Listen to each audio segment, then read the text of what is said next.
بسم اللہ الرحمن الرحیم۔ آج تک ہم لوگوں نے 8 لیکچر کر چکے ہیں اور آج کا جو 8واں لیکچر ہے یہ اس فارم میں ہے۔ اس سے پہلے جو لیکچر ہم ڈسکس کر چکے ہیں ساتھ، وہ اس میں ہم فزیکلی اویلیبل ہوتے ہیں، مطلب بورڈ پر سمجھا رہے ہوتے ہیں۔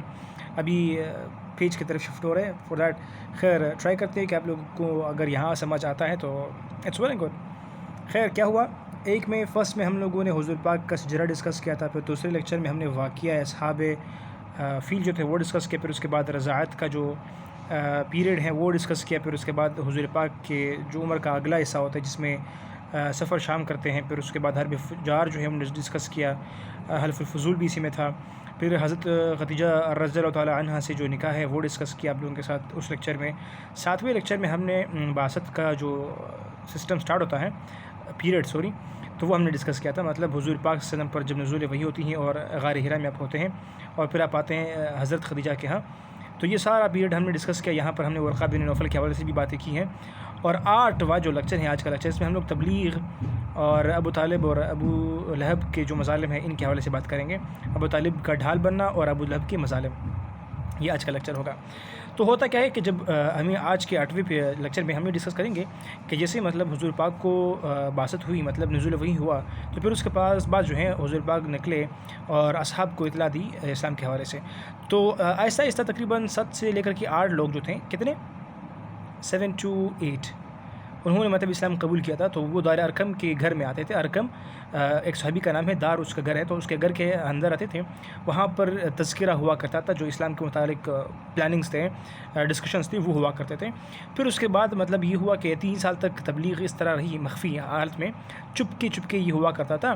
لیکن جب حضرت عمر رضی اللہ تعالیٰ عنہ اعلان آتے ہیں، مطلب اسلام قبول کرتے ہیں حضرت عمر رضی اللہ تعالیٰ عنہ، پھر علی اعلان جو ہے وہ تبلیغ شروع ہو جاتا ہے، مطلب کیونکہ حضرت عمر جو ہیں وہ کہتے ہیں کہ اگر ہم صحیح ہیں اور نیک راہ پر ہے تو پھر یہ چھپ کے کیوں کرنا چاہیے، اعلان ہونا چاہیے۔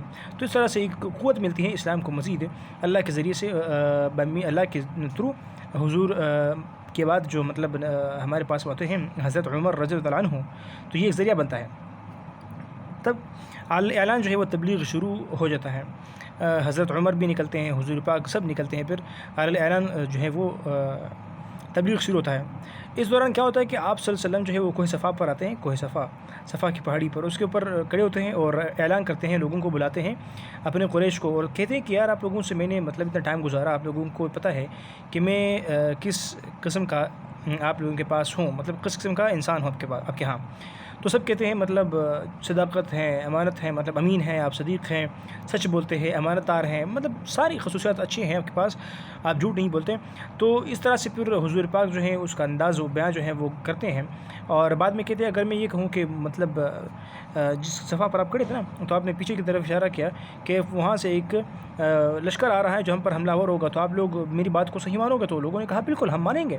خیر یہ باتیں ہم سب کو پتہ ہے، میں ان کو شارٹ کر رہا ہوں تاکہ لیکچر میں جو بہت امپورٹنٹ باتیں ہیں وہ ڈسکس ہو سکے اور ٹائم زیادہ نہ لگے۔ تو کیا ہوا، تو آپ حضور صلی اللہ علیہ وسلم کوہ صفا پر موجود تھے۔ تو اس دوران جو ہے جب بات پہنچتی ہے مین پوائنٹ کی طرف کہ حضور کہتے ہیں کہ اے قریش والو گواہ رہو، اور میں آپ کے سامنے جو ابھی بھی بات کرنے والا ہوں یہ اصل میں دین کی طرف آپ لوگوں کو بلا رہا ہوں، واحد شریک اللہ کی جو ہے وہ آپ کو تلقین کر رہا ہوں کہ اللہ جو ہے وہ ایک ہے، اللہ کو مانو، میں اللہ کا رسول ہوں، حضور پاک کہتے ہیں۔ تو اس دوران جو ہے ابو لہب وہ غصہ ہو جاتے ہیں اور فالتو الفاظ استعمال کرتے ہیں جو میں استعمال کرنا نہیں چاہتا۔ ابو لہب کے وہ الفاظ ہوتے ہیں، پھر اس کے بعد وہ انکار کرتا ہے، تو اس کے خلاف حضور پاک کے ہاں وہی آتی ہیں، سورہ لہب جو ہے وہ نازل ہوتا ہے، سورہ لہب کا نزول ہوتا ہے۔ تو ابو لہب جو ہے اس کے پاس حضرت رقیہ اور حضرت رقیہ اور کلثوم جو ہیں وہ آپ صلی اللہ علیہ وسلم کی 2 بیٹیاں تھیں، حضرت رقیہ اور کلثوم، تو یہ ابو لہب کے 2 بیٹوں کو مطلب کی نکاح میں تھی۔ تو جب یہ بات پہنچی تو ابو لہب بہت وہ ہو گئے، غصے میں ہو گئے اور حضور پاک کے خلاف ہو گئے، کڑے ہو گئے۔ تو اس طرح سے حضور صلی اللہ علیہ وسلم کو تکلیف پہنچانے کے لیے ابو لہب نے اپنے بیٹوں کو کہا کہ حضرت رقیہ اور کلثوم کو طلاق دیں۔ اس طرح سے ان کو طلاق ہو گئی، حضور صلی اللہ علیہ وسلم کی بیٹیوں کو۔ تو پھر اس کے بعد ایک جب طلاق ہو گئی تھی تو اس طرح سے ایک جو تھے حضور پاک نے پھر ایک کو حضرت عثمان رضی اللہ عنہ کے نکاح میں کیا، پھر اس طرح سے وہ فوت ہو گئی، پھر دوسری جو ہے اس کو اگین حضرت عثمان رضی اللہ تعالیٰ عنہ کے نکاح میں کروایا۔ تو اس طرح سے حضرت عثمان رضی اللہ تعالیٰ عنہ کے نکاح میں دونوں مطلب حضور کی بیٹیاں آ جاتی ہیں، تو اسی لیے حضرت عثمان کا لقب بن جاتا ہے ذو النورین، یعنی کہ دو روشنیوں والا۔ اس میں کیا ہوتا ہے اصل میں حضور پاک کی دونوں بیٹیاں جو ہیں وہ مطلب ایک پھر ایک کے بعد دوسری، جب ایک فوت ہو جاتی ہیں پھر دوسری جو ہیں وہ بھی حضور پاک جو ہیں حضرت عثمان رضی اللہ تعالیٰ عنہ کے نکاح میں کرتے ہیں۔ تو اس طرح سے حضرت عثمان رضی اللہ تعالیٰ عنہ کے ہاں تو دو مطلب حضور پاک کی بیٹیاں ہو گئی، تو اس کے دو بیویاں ہوئی، دونوں جو تھی وہ حضور پاک کی بیٹیاں تھیں۔ تو پہلے ایک پھر ایک کا جب وہ ہوا فوت ہوئی، تو پھر دوسری جو ہے وہ حضرت عثمان کے نکاح میں آئی۔ تو اس طرح سے حضرت عثمان کا یہ لقب بنتا ہے ذو النورین، یعنی کہ دو روشنیوں والا۔ اس کا مطلب اصل میں یہ ہے کہ اصل میں حضرت عثمان کے ہاں ایک دفعہ میں ایک پھر دوسری، مطلب ایک کے بعد دیگرے جو ہے وہ حضرت عثمان کے نکاح میں آتی ہیں۔ تو اس طرح سے یہ دونوں بیٹیاں ہوگی، تو دو نور ہے تو وہ جو کہ حضرت عثمان کے ہاں آئی، تو اس طرح سے حضرت عثمان کا جو لقب ہے وہ ذو النورین پڑ جاتا ہے۔ تو یہ آسان سی بات ہوئی۔ پہلے کس کی نکاح میں تھی؟ ابو لہب کی بیٹیوں کی نکاح میں تھی، حضرت رقیہ اور کلثوم۔ تو اس طرح سے جب ابو لہب غصے ہوئے حضور کے اس پیغام سے، تو ابو لہب نے بیٹوں کو کہا کہ ان دونوں کو طلاق دیجیے۔ تو ابو لہب کی بیٹوں نے طلاق دیا، پھر اس کے بعد یک کے بعد دیگرے حضرت عثمان کی نکاح میں آئے۔ تو اس طرح سے دونوں جب حضرت عثمان کے نکاح میں آئے تھے، تو اس طرح سے حضرت عثمان رضی اللہ عنہ کا لقب بنا ذو النورین۔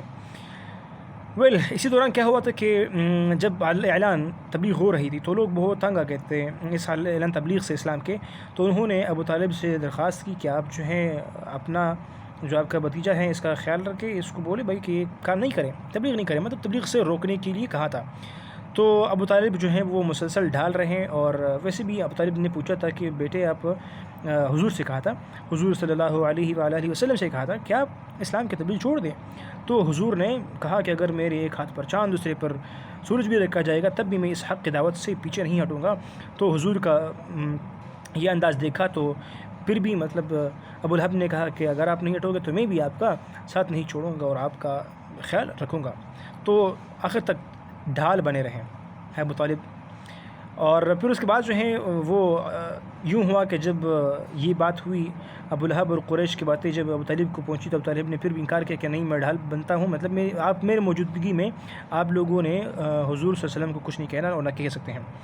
تو اس طرح سے پھر کیا ہوا کہ ان کا جو پاور تھا، فورس تھا اور مظالم تھے، وہ تو حضور تک ڈائریکٹ نہیں پہنچ سکتے تھے، لیکن جو غریب اور آس پاس تھے بے کس لوگ، بے لاچار لوگ، ان پر جب وہ مسلمان ہوتے تھے تو یہ قریش ان پر پھر مظالم ڈھاتے تھے، بہت سارے ظلم کیا کرتے تھے۔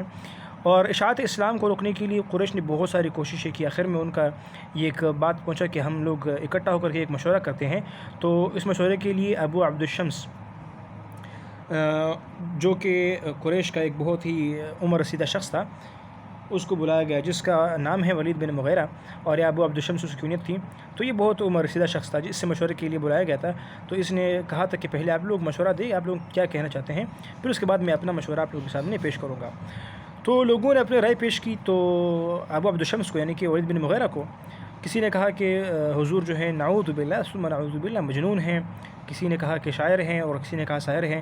تو ان تینوں کے خلاف میں جنہوں نے کہا تھا کہ مجنون ہیں، ولید بن مغیرہ نے کہا کہ بھائی آپ لوگ جو باتیں کہتے ہیں مجنون کی، تو کوئی علامت جنون کی حضور پاک میں ہے نہیں۔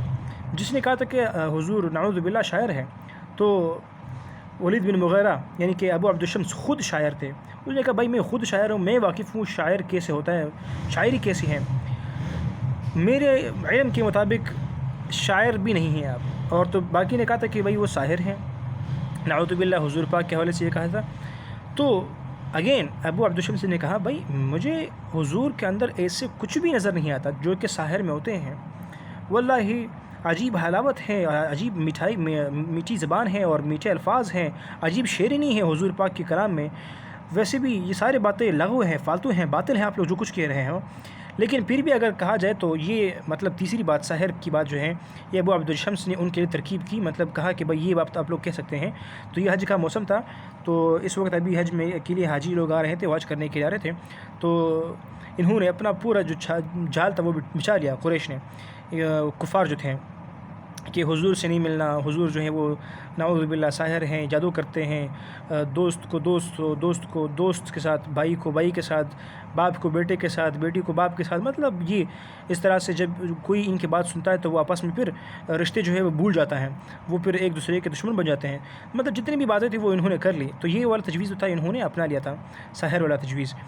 تو بفضل اللہ تعالی قریش کی ان باتوں سے اسلام کو کوئی نقصان نہیں ہوا، اور اس طرح سے اسلام کو مزید اصل میں تقویت پہنچی. تو یہاں تک ہم نے اپنا ڈسکشن کیا آپ لوگوں کے ساتھ 8 لیکچر میں، جس میں ہم نے یہ باتیں سارے ڈسکس کی، جس کو آپ لوگ اسکرین شاٹ کے ذریعے سے اپنے پاس سیو کر سکتے ہیں. ابھی پہنچتے ہیں اور مطلب جاتے ہیں، ٹائم ہوتا ہے ہمارے 9th لیکچر کی طرف. تو till then stay happy and stay best. ان کو اپنے دوستوں کے ساتھ شیئر کیجیے گا. Thank you for watching.